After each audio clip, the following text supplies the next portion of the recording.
उद्धव जी जाते हैं, ब्रज पहुंचते हैं, कुछ गोपियां जा रही है, शाम का समय है।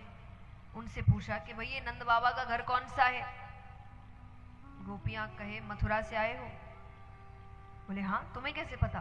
बोले मथुरावासी पूछते हैं, वरना ब्रज में ऐसा कोई नहीं जिसको ये ना पता हो कृष्ण कहां रहता था।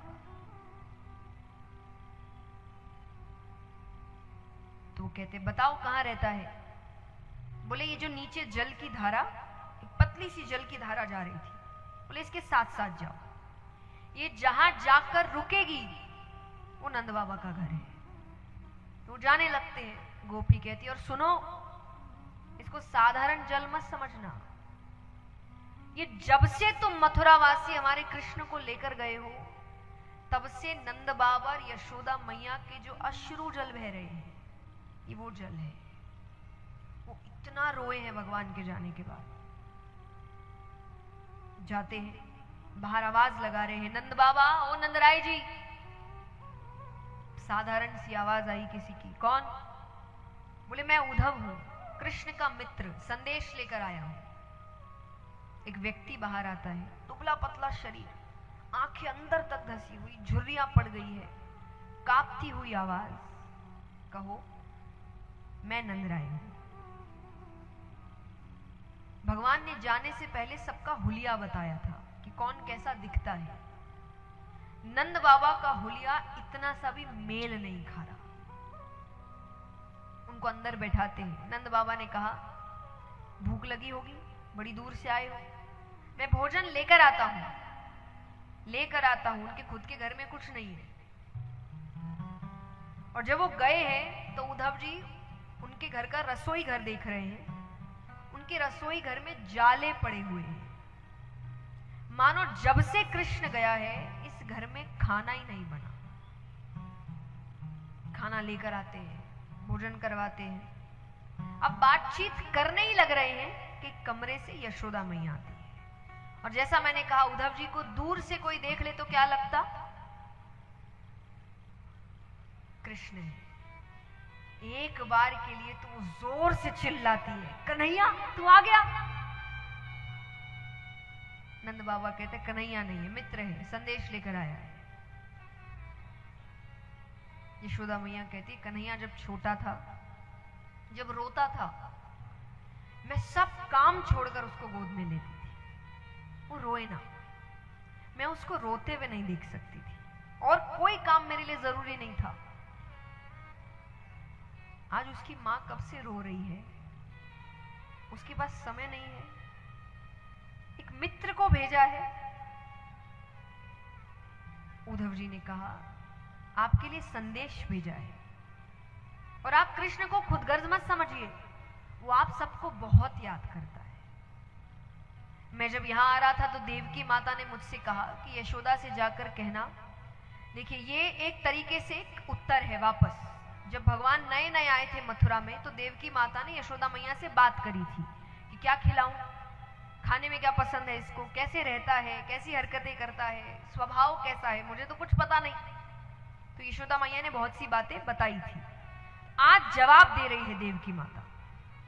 देवकी माता ने कहा कि यशोदा धन्य है तेरे लालन पालन को, लेकिन तूने कहा था कि तेरा बेटा बहुत चंचल है, बहुत शैतानी करता है, घर के अंदर पैर नहीं रखता, दिन भर बाहर घूमता रहता है। यहां वो घर से बाहर पैर नहीं रखता। चंचलता तो दूर, मैंने आज तक ठीक से कृष्ण को मुस्कुराते हुए नहीं देखा कि खुलकर हंसता कैसे है। तुमने कहा था ये खाने पीने का बड़ा शौकीन है, तुम उसको दिन में 8 बार भोजन कराती हो। अरे मैंने एक दिन इसके लिए गौरस से बनी एक मिठाई बनाई, तो जो कृष्ण थाली को हाथ जोड़कर बैठता था उस दिन थाली छोड़कर चला गया। कमरे में जाकर कहता है उद्धव, देवकी माता से कहना मेरी थाली में गौरस से बनी कोई चीज ना रखे। मुझे यशोदा मैया की याद आती है, वो खिलाती थी मुझे ये सब। इससे ज्यादा यशोदा मैया सुन नहीं पाई, बेहोश हो गई। नंद बाबा उनको उठाकर कमरे में ले जाते हैं। नंद बाबा कहते ये इतनी देर आराम करती है जब तक बेहोश रहती है, वरना ये पागलों की तरह पूरे ब्रज में घूमती है।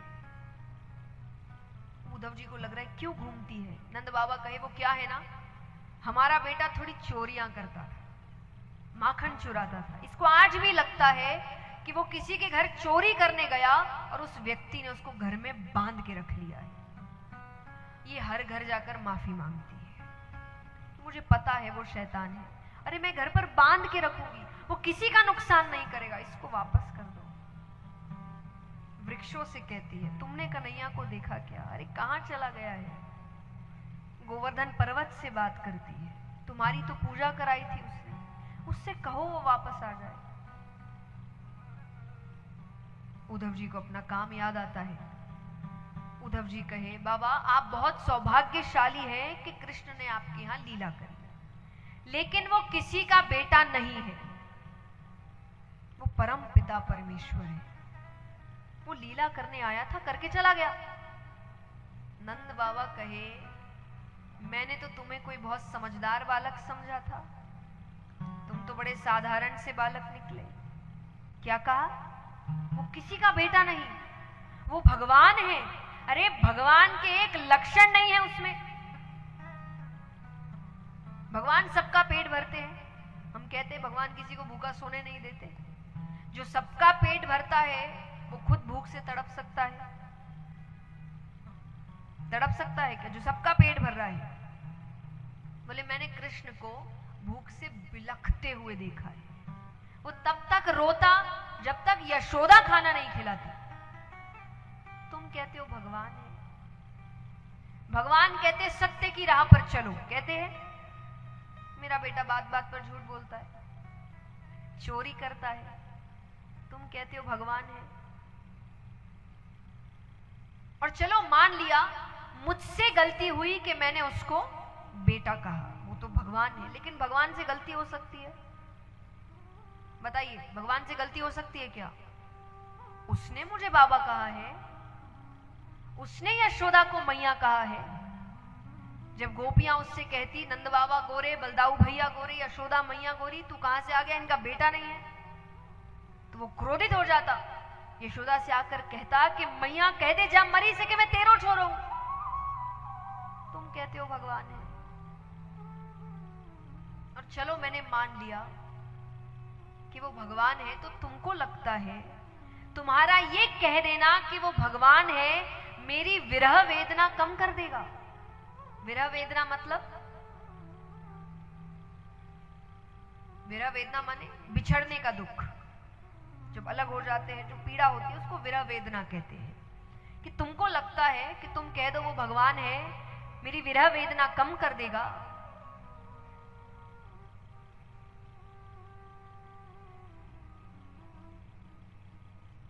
नंद बाबा कहे अभी तक तो मुझे लग रहा था कि मेरे बेटे ने मुझे छोड़ दिया। बहुतों के छोड़ देते हैं, बहुत बच्चे अपने माँ बाप को बाहर निकाल देते हैं, घर से बाहर निकाल देते हैं, अलग हो जाते हैं। वो कहे अभी तक तो मुझे लग रहा था मेरे बेटे ने मुझे छोड़ दिया, बहुतों के छोड़ देते हैं, लेकिन भगवान तो है, उसके भरोसे रहूंगा, वो मेरी आखिरी उम्मीद है। पर तुमने क्या बता दिया, तुम्हारे ज्ञान के हिसाब से भगवान ही मेरा घर छोड़ के चले गए। इससे ज्यादा बदनसीब घर कोई हो सकता है जिसके घर को भगवान ने छोड़ दिया हो। क्योंकि आज हर ज्ञानी व्यक्ति आपको यही समझा रहा है कि दुनिया में हर कोई आपको धोखा दे सकता है, वो नहीं देगा, वो हर वक्त आपके साथ है। लेकिन अगर ये पता चल जाए कि अब वो भी साथ नहीं है, आपकी आखिरी उम्मीद, उसने भी आपका साथ, तो नंद बाबा कहे तुमने तो जीने की एक उम्मीद थी मेरी, वो भी छीन ली। तुम क्यों आए, ये बताने आए थे मुझे।